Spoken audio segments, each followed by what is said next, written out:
Both the Wisconsin Badgers and the Miami Hurricanes had late-season aspirations of competing in college football's Final Four, but those hopes were dashed as they lost conference championship games. However, they will still get to play in the New Year's Six contest against each other as they will meet in the Orange Bowl on Saturday, December 30th at 8 p.m. Eastern Time. Wisconsin is 12-1 straight up and 8-5 against the football point spread.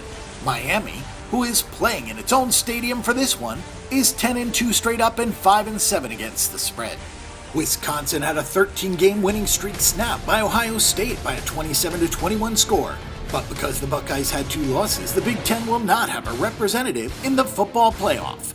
The Badgers, who came into the game and out of it with the top-ranked defense in the nation, uncharacteristically gave up 238 rushing yards to the Buckeyes. Potential weaknesses on offense were exposed because Ohio State concentrated on stopping Jonathan Taylor, who went into last weekend accounting for 36.3% of all of Wisconsin's offensive yards, but he was held to just 41 on the day. The freshman, who accumulated 1,847 on the ground for the season, would seem to have come up big for Wisconsin to have its best chance, because quarterback Alex Hornibrook, though more than just a caretaker, is prone to mistakes, as he had 15 interceptions on the season. J.T. Barrett, Ohio State's quarterback, had 2 long touchdown passes, but outside of that did very little against the Wisconsin stop unit, which not only ranks number 1 in total defense, but 2nd in rushing defense and 1st in pass efficiency defense.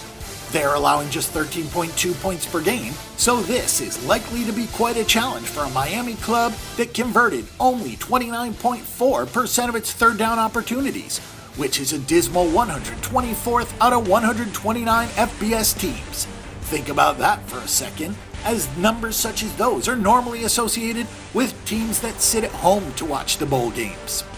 The Miami Hurricanes seem to have lost some intensity since scoring their 41-8 win over Notre Dame, as they were flat against Virginia, then lost to Pittsburgh and were manhandled by Clemson in last week's Atlantic Coast Conference title contest. They were never serious contenders, falling by a score of 38-3. What was disappointing is that they never even got out of the gate. They allowed Kelly Bryant to complete his first 15 passes and gained only 214 yards, not scoring at all until they hit a gratuitous field goal with 3.5 minutes left. Malik Rosier, who went 14 for 29 against Clemson, did throw for 25 touchdowns and had 553 rushing yards, but was only a 55% passer.